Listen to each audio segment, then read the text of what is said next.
তুমি কি কখনো এমন অনুভব করেছো যে সবকিছু ঠিকঠাক চললেও মনের ভিতর একটা শূন্যতা বাসা বেঁধেছে? তুমি হাসছো, কথা বলছো, কাজও করছো, কিন্তু একা থাকলেই বুকের ভিতর একটা অদ্ভুত চাপ দিচ্ছে।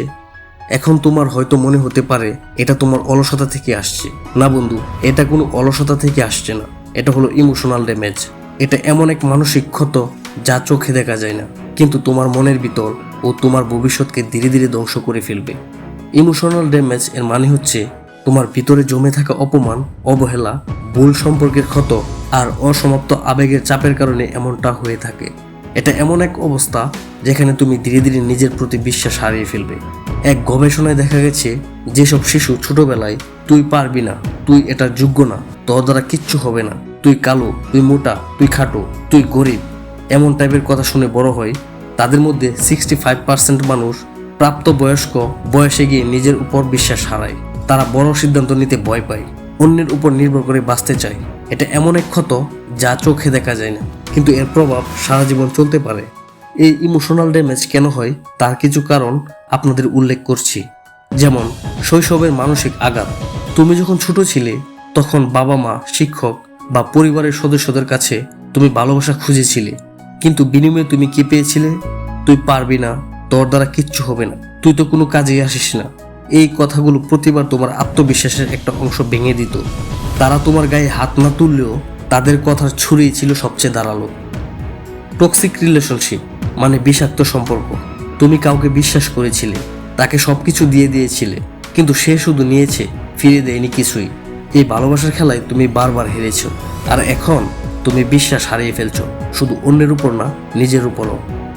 আনরিসলভড গিল্ট মানে অমীমাংসিত অপরাধবোধ।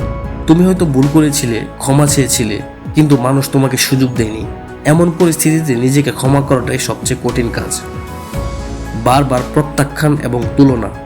বারবার প্রত্যাখ্যান হতে হতে তুমি এখন নিজের চারপাশে এক অদৃশ্য দেওয়াল তুলে ফেলেছো। কারো সঙ্গে ঘনিষ্ঠ হতেও ভয় পাও। এই ইমোশনাল ড্যামেজে তুমি আছো কিনা তা বুঝবে যেভাবে। তুমি সহজেই রেগে যাচ্ছ, তুমি নিজের কথাকে গুরুত্ব দিতে ভয় পাও, সবসময় মনে হয় আমি পারবো না। মন খারাপের কারণ খুঁজেও পাও না, রাতে ঘুমাতে পারো না, নতুন সুযোগ পেলেও হাত বাড়াতে সাহস করো না, কারণ ভয় হয় আবার যদি ব্যর্থ হই। তুমি কারো সান্নিধ্য চাও, কিন্তু হৃদয়ের এক কোণ থেকে ভয়টা ফিস ফিস করে বলে সেও একদিন চলে যাবে। একাকিত্বে নিজের সঙ্গেই যুদ্ধ করো। বন্ধু, যদি এইসব লক্ষণ তুমি নিজের মধ্যে দেখতে পাও, তাহলে তোমার মধ্যে ইমোশনাল ক্ষত আছে, যা সরানোর জন্য দরকার সঠিক বোঝাপড়া ও আত্মসচেতনতা। আমরা এই সমস্যাগুলো প্রকাশ করতে পারি না, তার কারণ হচ্ছে আমাদের সমাজ কিংবা আমাদের পরিবার আমাদের শিখিয়েছে ছেলে হয়ে দুর্বলতা দেখাস না, মানুষ কি বলবে, মেয়ে হয়ে কাঁদিস কেন। এই কথাগুলো আমাদের মুখে হাসি রাখতে শেখায়, কিন্তু মনে রক্তক্ষরণ চলতে থাকে। হার্ভার্ড এর 75 বছরের এক গবেষণায় প্রমাণ হয়েছে সুখী জীবনের মূল ভিত্তি হলো ভালো সম্পর্ক আর নিজের অনুভূতিকে বোঝা। কিন্তু আমরা কি করি? নিজেকে লুকাই, মুখোশ পরি, নিজের কষ্ট নিজের মাঝে চেপে রাখি। এই চেপে রাখা ক্ষত একসময় রূপ নেয় ডিপ্রেশন, অ্যাংজাইটি, ইনসিকিউরিটি এবং ওভার থিঙ্কিংয়ে। তুমি হয়তো হঠাৎ রেগে যাচ্ছ, মানুষকে বিশ্বাস করতে ভয় পাচ্ছ, নির্জনে কান্না করো। এই সবই ইমোশনাল ড্যামেজের সাইড ইফেক্ট। নিউরোসায়েন্স বলেছে চেপে রাখা অনুভূতি ব্রেনের নিউরাল সার্কিটেই ক্ষত তৈরি করে, যা ভবিষ্যতে বড় মানসিক রোগের রূপ নিতে পারে। তবে সবথেকে খুশির সংবাদ হচ্ছে আমরা এইগুলো থেকে মুক্তি পেতে পারি। তার কিছু উপায় বলছি। স্বীকার করো আমি কষ্টে আছি, এটা বলার সাহসটাই তোমার প্রথম মুক্তি। চোখ বন্ধ করে নিজেকে বলো তুমি দোষ করোনি, তুমি ভালোবাসার যোগ্য। এই কথাগুলো নিজের মনের শিশুটিকে শোনাও। অনুভূতিগুলো খাতা বা নোটে লিখে ফেলো। মাথা থেকে মুছে ফেলার একমাত্র উপায় হলো মনের ভিতর থেকে বাইরে আনা। নিজেকে সময় দাও। প্রতিদিন 15 মিনিট ফোন অফ করে নিজেকে প্রশ্ন করো আমি কেমন আছি। প্রতিদিন আয়নার দিকে তাকিয়ে বলো আমি মূল্যবান, আমি পারি, আমি আমার অতীত না। এই অ্যাফার্মেশনগুলো ব্রেনের ভিতর নতুন বিশ্বাস গড়ে তোলে।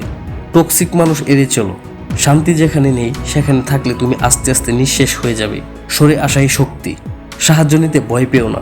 কাউন্সিলিং নেওয়া মানে তুমি দুর্বল না, তুমি সচেতন, তুমি সাহসী।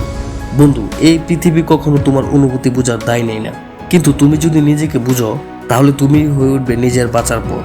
জীবন তো একটাই, এই জীবনটা কোনো টক্সিক মানুষের কারণে, ছোটবেলার আঘাতের কারণে নষ্ট হয়ে দেওয়া যাবে না। তোমার ইমোশনাল ড্যামেজ তোমার পরিচয় না, তোমার প্রতিক্রিয়াই বলে দিবে তুমি কে হতে যাচ্ছ। আজই সিদ্ধান্ত নাও, তুমি কি তোমার ক্ষতকে জেদে রূপান্তর করবে নাকি সারা জীবন কষ্ট লুকিয়ে বাঁচবে। কমেন্টে লিখো আমি মুক্তি হতে চাই, আর এই ভিডিওটা শেয়ার করো সেই মানুষটার সঙ্গে যে বাহিরে হাসে কিন্তু ভিতরে প্রতিদিন ভেঙে পড়ে।